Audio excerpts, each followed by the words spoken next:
Très bien, donc tout commence bien et se termine très bien. Donc comme je vous l'avais dit la fois dernière, vous voyez ici nous sommes à Elibou. Voilà, filme un peu l'endroit. Voilà, vous voyez, nous sommes ici à Elibou. Les gens ont déjà pris les parcelles ici, partout. Faites le tour. Voilà, vous voyez, ce terrain dont je vous parlais. Voilà, ça, c'est qui est là-bas aussi, vous voyez. C'est l'un des terrains qui est là-bas. Ça, c'est pour une autre personne. Ça est à mon nom aussi. Voilà, c'est pour quelqu'un a donné son argent d'acheter. Et ça là aussi, c'est pour un gars qui est ici à Abidjan. Ouais, il est en Côte d'Ivoire ici. Ça, c'est pour lui. Mais ce qui est là-bas, là, elle est en vente. Et il est en vente plutôt. Voilà, la personne a besoin d'argent rapidement. Vous voyez ça là-bas, ce qu'on a nettoyé. Lui, il est en vente rapidement. Mais par contre, la personne qui avait donné l'argent pour acheter ça, automatiquement a donné l'argent pour qu'on construise. En même temps, le poulailler. Donc, vous venez, on vient de faire le plan. Voilà, on va construire ici un bâtiment de 17 mètres de longueur et 7 mètres de largeur. 17 mètres de longueur, 7 mètres de largeur. Je ne vais pas vous dire le nombre de poulets que ça peut prendre. Pour le moment, puisque c'est un début, la personne a dit. Et le terrain est encore vaste. Ça veut dire que du jour au lendemain, on peut construire plus de 3 à 4 bâtiments ainsi. Petit.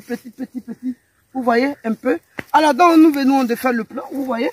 Alors, pour faire le plan d'élevage, certaines personnes ne comprennent pas. Hein. Voilà, c'est pourquoi souvent, quand on arrive sur les chantiers, ou bien quand j'arrive dans les endroits où il y a des bâtiments, je trouve que les bâtiments sont penchés. Je trouve que, tu vois que les mesures ne sont pas exactes. Les dimensions ne sont pas exactes. Je vous explique. Lorsque vous arrivez sur un chantier, allez, hein, je parle en même temps pour ceux qui veulent je parle en même temps pour ceux qui veulent investir. Quand vous partez sur le site ne suivez pas seulement que les menuisiers. Les menuisiers de maintenant là, ce sont les faux. Il n'y a pas de menuiserie. Ils n'ont jamais été apprentis. Ce sont je dirais les marmailleurs. Il se lève, il a acheté un marteau. S'il a une fois pointé, je ne sais pas, porte-manteau dans la maison de quelqu'un, à partir de là, il dit il est menuisier. C'est fini. Il n'a pas fait de formation. C'est pas comme avant, les gens, quand ils font menuiserie, ils s'en vont faire menuiserie, et puis ils font 10 ans, après, ils s'en vont les laisser, ils font faire. Non! Maintenant, les menuisiers de maintenant, demandez là où ils ont appris. Faux.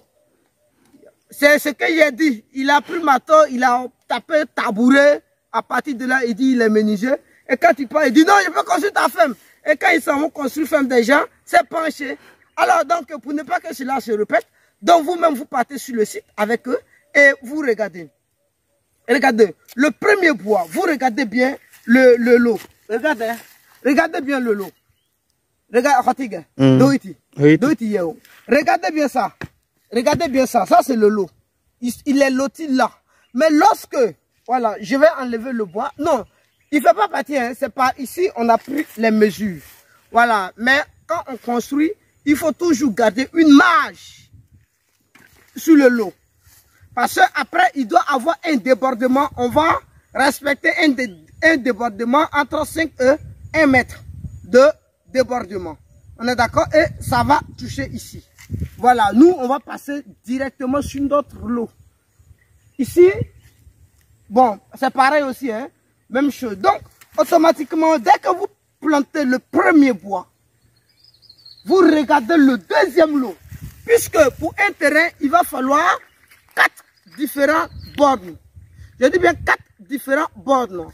Donc, vous plantez le premier bois et vous regardez le deuxième qui lui est parallèle. Une droite est parallèle à elle-même. Hein. Chaque droite est parallèle à elle-même. C'est mathématique ici. Voilà. Donc vous regardez le premier piqué et vous partez un piqué, non? Oh petit! Donc vous regardez le premier piqué. Dès que vous regardez le premier piqué, les dimensions qui sont ici, sur, regardez, hein, le premier bol, on est à 1 mètre. Donc, même chose, suis-moi. Même chose, vous regardez, vous tirez, il faut filmer le cadre ici. Même chose, et quand vous tirez, Vous regardez, vous venez, vous venez, vous venez, vous venez. Pendant ce temps-là, vous n'avez pas encore mis les codes. Hein. Mais vous allez où là, non? Donc vous voyez, pendant ce temps, ils n'ont pas. Ça veut dire pendant ce temps, vous n'avez pas encore mis la corde. Donc vous essayez de mesurer. Ils ont envoyé les bois. Vous essayez de mesurer encore.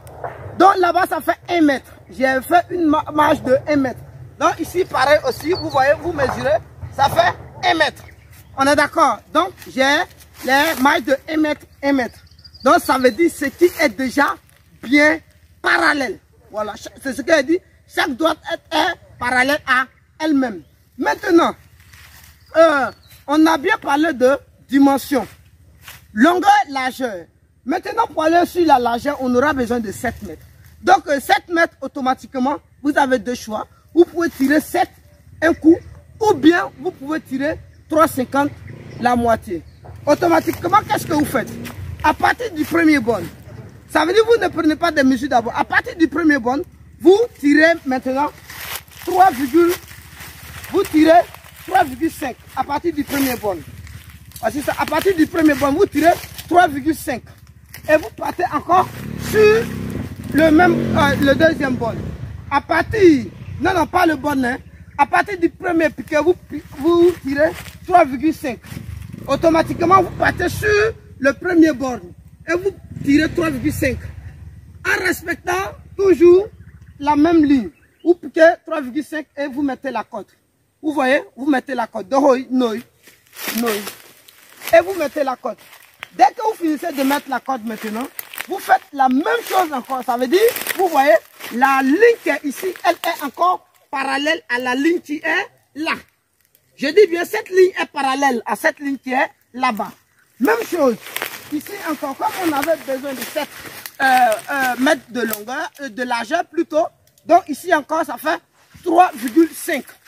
Donc le 3,5, je vous explique encore. Là, de l'autre côté, ça veut dire le deuxième piquet que vous avez mis là, vous tirez encore 3,5 par exemple. C'est un exemple, je prends un exemple bête. Vous prenez encore et vous mesurez sur l'autre côté. Vous voyez, vous trouvez 3,5 et cette droite doit être aussi parallèle à la première et à la deuxième. Ça veut dire que ces 3 bonnes, ça veut dire que ces 3 lignes sont parallèles elles-mêmes. Vous voyez, si ces 3 lignes sont parallèles elles-mêmes, si vous voulez, alors vous pouvez automatiquement, pour savoir si vous êtes vraiment, ou bien si les lignes sont vraiment, ou les lignes ont vraiment respecté les normes du lot, vous pouvez essayer de voir si elles sont perpendiculaires. Vous trouvez qu'elles sont perpendiculaires, vous partez sur un angle de 90 degrés. Voilà, c'est là les maths viennent. Hein. Voilà, à partir de là, vous partez sur un angle de 90 degrés. Je dis bien, vous partez sur un angle de 90 degrés. À partir de là, pour venir sur l'autre. C'est ce qu'on a fait. Hein. On a là sur un angle de 90 degrés. Je ne vais pas vous dire, ça c'est en mathématiques. Quand ils vous ont dit de partir à l'école là, l'angle de 90 degrés, vous savez ce que ça veut dire? Ça veut dire qu'on doit trouver maintenant, la côte qui doit passer ici, doit être perpendiculaire à toutes ces côtes. Vous voyez, la côte doit être perpendiculaire à toutes ces côtes. Et etc. Etc. Je m'arrête là. Voilà. Ça, c'est une formation, je viens de vous montrer comme ça. C'est quand j'arrive sur le chantier de certaines personnes, ça, je les enseigne ça. Voilà, je les enseigne ça. Mais aujourd'hui, j'ai dit, je vais mettre ça un peu... Excusez-moi pour ceux qui ont payé pour avoir la formation, mais par exemple aujourd'hui j'ai montré un peu le secret à certaines personnes pour qu'ils connaissent. Voilà. Allez, les bois sont arrivés. Ok. Vous voyez, il y a avant-hier, ça vient d'être nettoyé, hein, mais automatiquement qu'est-ce qu'on fait? Pour que maintenant, pour que les supports soient solides, alors il faut mélanger le sable au béton pour faire maintenant les supports. Quand vous allez mélanger le sable au béton pour faire le support, alors vous attendez un intervalle de 3 jours au maximum. Ça veut dire s'il ne pleut pas, 3 jours au maximum pour que le béton puisse sécher. Et là maintenant vous allez voir que les supports sont vraiment solides. À partir de là, le menuisier peut commencer à faire son travail. Mais il y a des menuisiers quand ils viennent là, eux ils veulent commencer le même jour, automatiquement ils commencent à pointer les bois, ils piquent, et puis ils tapent dessus pour. Après, vous allez voir ce gondres. Non, ne faites pas ça. Ne faites pas ça. C'est un enseignement complet pour la construction d'une ferme, je suis en train de vous dire. Quand j'arrive sur les fermes de certaines personnes, ceux qui veulent les pratiques là, quand j'arrive sur les fermes là, c'est comme ça que je les enseigne. Même les menuisiers, je dis bien, les menuisiers, je les enseigne comment ils construisent les fermes. Ils disent qu'ils sont menuisiers. Même pour faire les pentes, les toitures là, je leur dis comment il faut le faire. Voilà, donc c'est ça moi je dis que on a vu certains menuisiers qui ont construit des fermes. Souvent, quand ils viennent sur des fermes, les fermes qui coulent, ou bien les fermes qui font n'importe quoi, voilà, ils sont obligés de refaire encore. Vous voyez un peu? Donc, même souvent, les menuisiers sont arrêtés et je les explique comme ça. Eux-mêmes, là, à chaque fois, ils sont d'accord avec moi. Et quand ils construisent, c'est propre. Alors, ils ont envoyé le bois. Donc, bien. Donc, vous avez envoyé le bois. Très bien. Donc, vous voyez, ça, c'est le bois qu'ils ont envoyé. Il faut pencher là-bas. Voilà, ils ont envoyé les bois, ça ce sont les supports. Rapidement, on va utiliser ces supports. Donc, j'ai dit, Avis, Carrière, ils doivent envoyer un chargement de sable. Mais le chargement de sable, ils ont dit lundi. Donc, pour ça, maintenant, on aura besoin de 3 brouettes. On est d'accord? On aura besoin de 3 brouettes. Dans les 3 brouettes là, vous partez rapidement à l'entrée là. Vous prenez 3 brouettes et puis un sac de ciment et puis gravier. Vous prenez une brouette de gravier et puis vous envoyez. Frère, tu as compris? Oui. Vous envoyez, on va négocier tout de suite. Voilà, quand ils vont mettre les supports, c'est ça, ils vont verser dedans. C'est bon? Oui. Donc à tout à l'heure, allez-y. Allez-y, yété soir. Mais guimé le fini. Palamley. Donc c'est ce que j'ai dit, vous voyez, les terrains ici, tout est pour nous. Hein. Voilà, celui qui veut, il vient automatiquement. Voilà. Donc, un petit bouclé.